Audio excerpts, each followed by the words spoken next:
Okay, everybody wants to see videos. Okay, well, see what I can do here. Anyway, here's the old school B8 sign. I'm gonna end up bead rolling it onto this panel, O4 aluminum. It's got a plastic covering on this side for protection. This side is just basically raw. The thing is, with this particular pattern, it has to get bead rolled on both sides of the panel. That makes it a little bit more trickier. For one, we're gonna have to make sure it's well marked on both sides so that when it gets bead rolled on the back side, when you put the pattern on the front side, which is this side, everything lines up. It's a real nice design and everything, but it's kind of a little bit of a pain to do. This side I've already pre-marked where the pattern has to sit, so we can put it onto here. I'll tape it all down, and then I'll take an X-Acto knife and I'll cut out where the lines gotta go, and then it can be bead rolled. I won't get too boring with that while I get it all ready and stuff like that. I'm gonna pause the video as I go along, and hopefully we can get it all in one segment and see how it all turns out. But this is what we're gonna start off with. So anyway, we'll just leave it like that for now. I'll set everything up and we'll go from there. Talk to you in a bit. Okay, we got the pattern taped to the back side of the aluminum.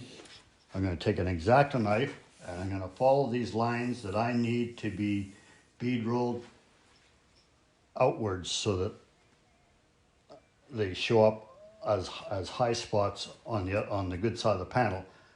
I can't do that with the bead roller that I have, and very difficult to do with any bead roller, to get that high pointed line that needs to be on the front of the panel. So we're going to do it from the back side, and we'll flip it over. We'll tape the pattern from the out to the other side of it, and then we can do all the other outlines. There's certain lines that need to be cut out, so we're going to cut them first. We're going to follow all the lines here. We're going to cut into the aluminum. They know where they have to go. And then once they're cut, they'll be marked. That way, I'll know where to bead roll them.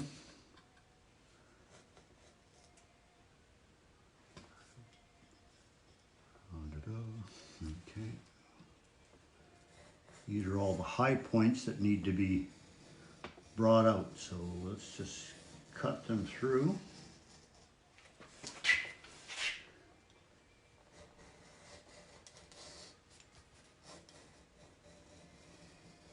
See where we end up.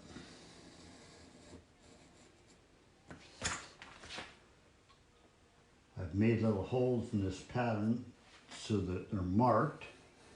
So when it gets flipped over to the other side, they have to line up 100%, otherwise the pattern is not going to be where I want it. And then from there we just get real ugly and we start from scratch again. So anyway, I'm going to cut a couple more of these patterns out, and then we'll peel it off and we'll see where we are from there. Okay, I cut those circles out as well. Another little trick is you have to keep this pattern together, so after it's cut, you'll see that, okay, there's nothing holding it in place anymore. But I still need it together, so you put some Scotch tape on here. That way you can keep everything together and everything uniform, because I still need this pattern for the other side. So, and I need to keep everything basically in perspective. So anyway, that should be good for that. I should be able to peel it off. And then we'll be able to see where the markings are. And then we'll be able to put this pattern on the other side after I get these lines bead rolled. But we'll pull this off real quick so you can see what we're dealing with. Okay, the pattern is pretty much in shape. We'll move it over. Now all these lines here have to be bead rolled so that they leave a fine line, because when these lines are done after, there'll be sharp creases that'll be pointed outwards on the front side of the panel, which for this design, that's what it needs. So anyway, we'll get everything set up for the bead roller and we'll roll those lines here in a bit.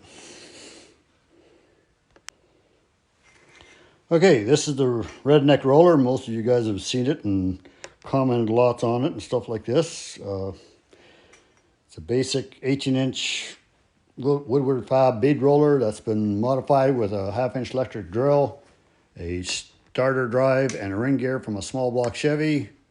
It's got a foot pedal. You can't see it in the camera, but it's on the floor. Okay, we have a neoprene roller right here. We have a straight cut, basically, I'm not sure what you call it. It's a pointy die there.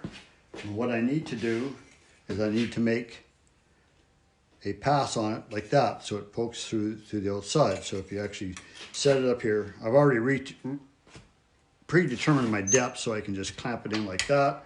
I can push the button and it'll make that mark in it, which in turn raises the metal on the other side, which is what I need to do for this particular panel. So anyway, this particular panel, I've already marked the back side now that I've had them all scribed with an X-Acto knife there, whatever. So now we're going to take this panel and we're going to make these lines in it so that they stick up higher on the other side. So we're just going to clamp it down in the bead roller here like that.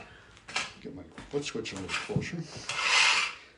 And we're going to run the bead roller over these lines to push them out. I'm not going to do the whole thing on camera. It's just going to take too long. I'll just kind of give you an idea of what I'm going to do, and then we'll pick up after I'm done here.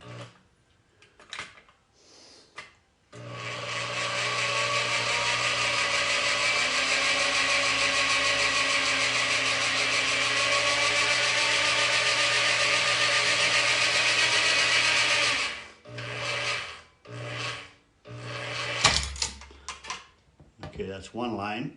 But anyway, I'll just pull it out just so I can show you. And the panel will show how it's protruded on the other side. We need that to continue on with the panel from the front side. So anyway, I'm going to keep rolling, and when I get her done, I'll carry on to show you.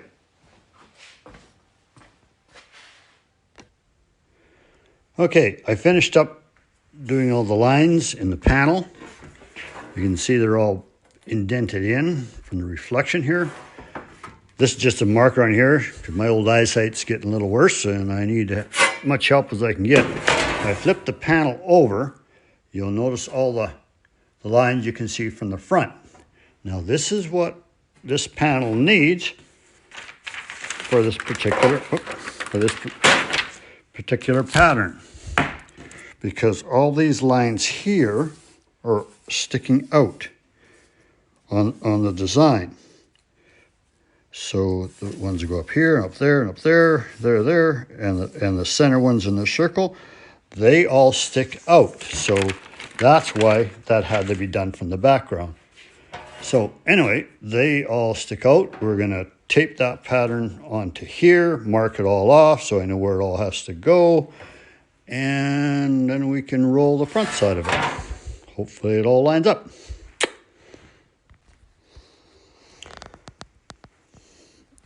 Okay, the pattern is taped onto the aluminum now, and all these little lines that I wrote here, these are the ones that we already highlighted that poke out, so I don't need to scribe any of them again.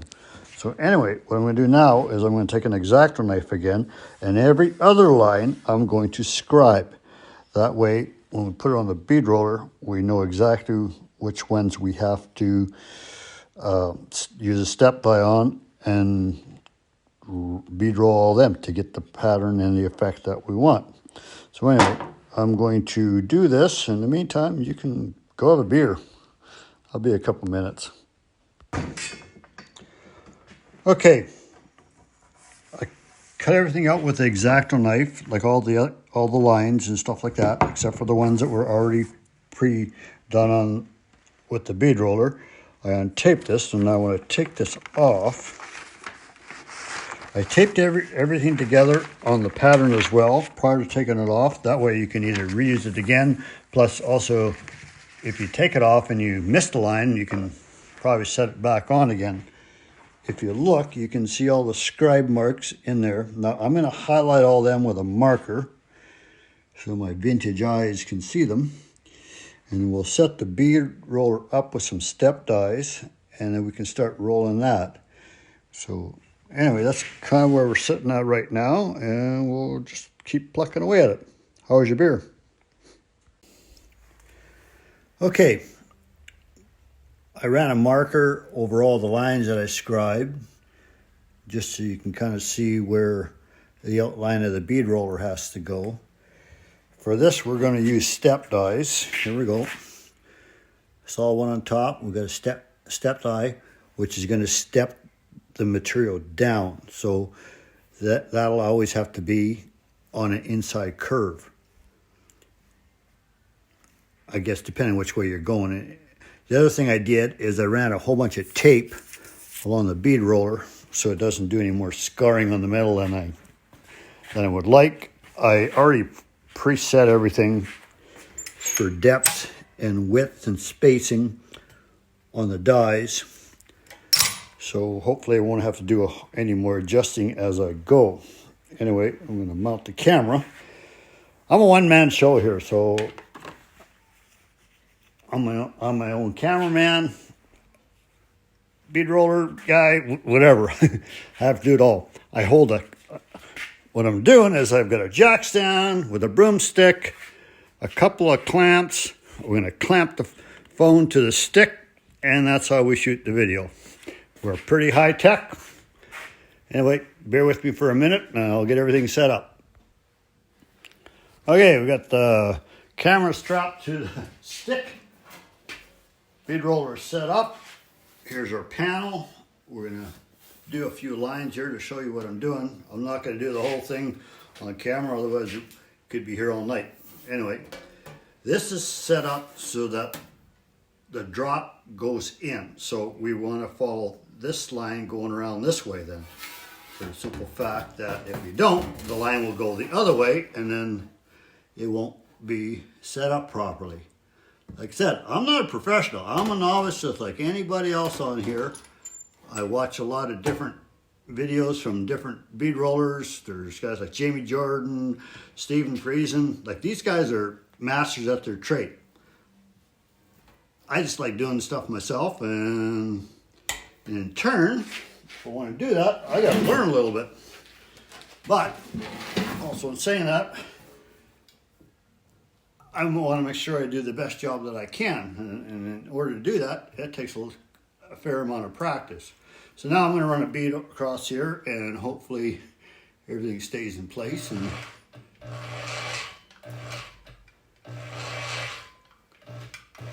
corners and round things are always a little on the tricky side. Making sure everything is trying to stay straight.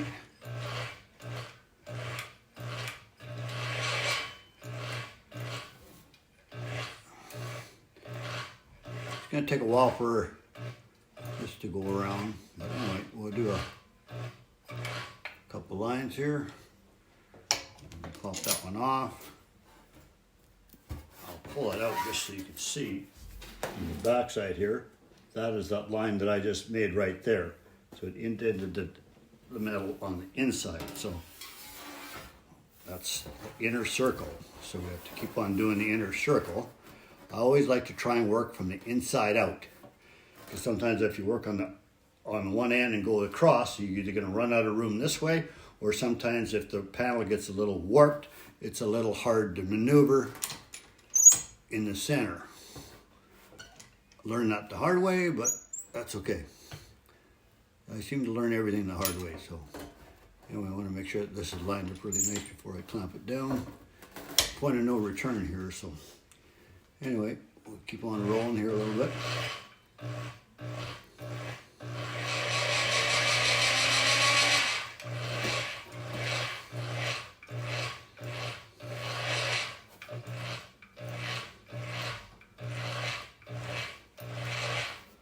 this one I can actually go right around. Okay.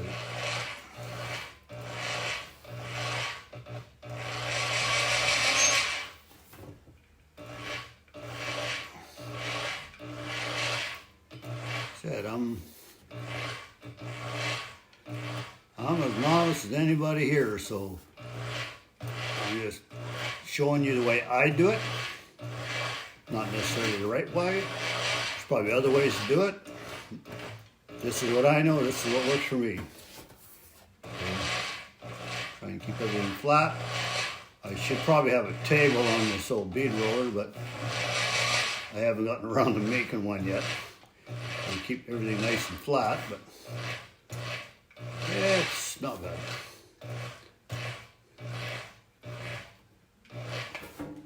That's about as far as I want to go. You can clamp that. Anyway, you should be able to see that. That's the inner circle now. So now I'm going to go around and I'm going to do the outer circle, which is basically this one right here. And then I can do up the V. I'll probably do the inner circle there first too. Anyway, that's all a camera will do for now. I'm going to do a little bit more bead rolling, and then we'll go back on this after in a bit. Okay, we're still doing an outside curve here now. Getting closer to the end of that part of it.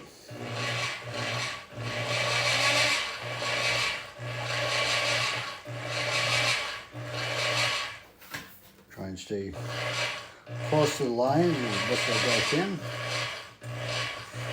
You don't want to move it too sharp, because otherwise then, if you do, your circle won't be uniform. Almost as close to the end. Okay. So the outside circle here is done. The inside circle is done.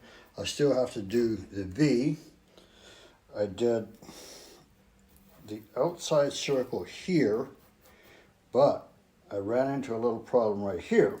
Now, because the depth of this thing is only 18 inches, when I swung around, I run out of space. So what I'm going to end up having to do is I'm going to have to take this die and get it put the other one on, which makes it go the other way.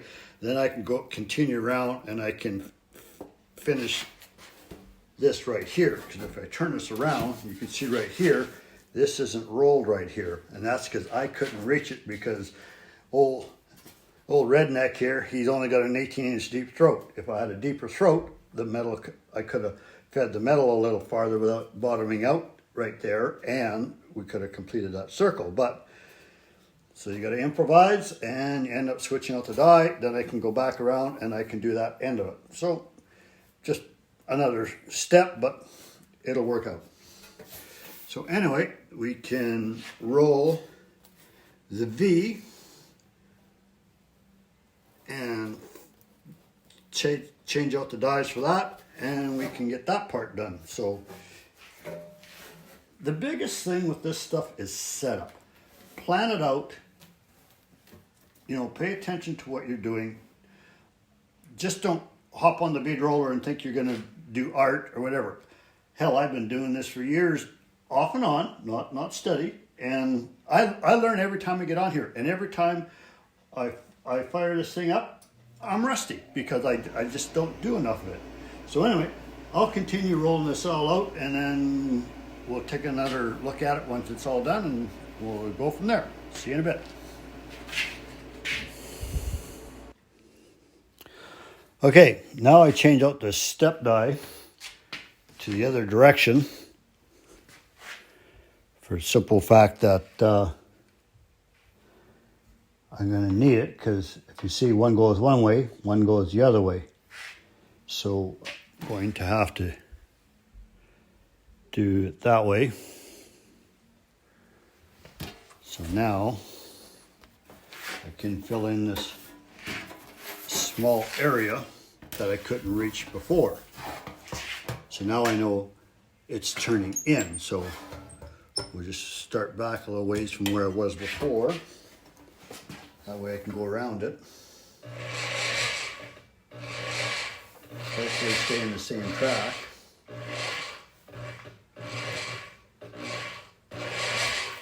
And make a tight little corner here.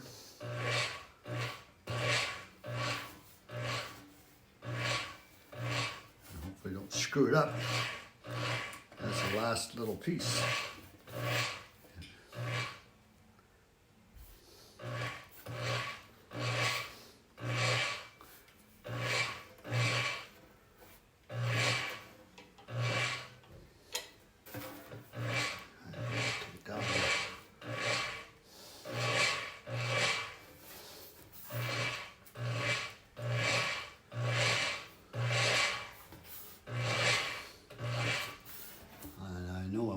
Getaway, so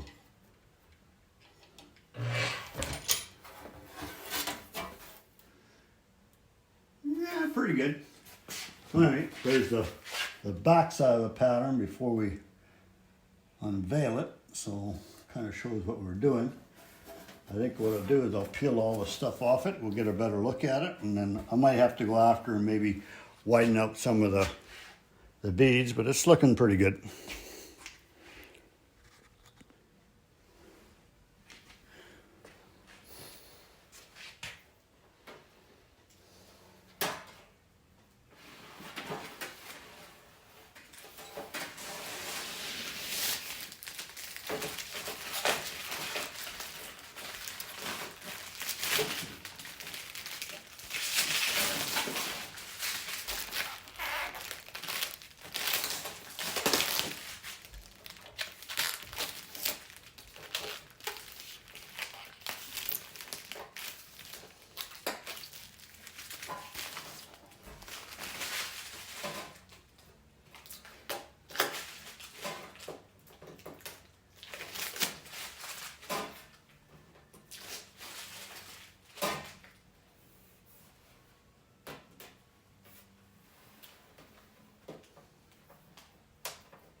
Okay, it's all unmasked and cleaned it up a little bit just so we can see what we got.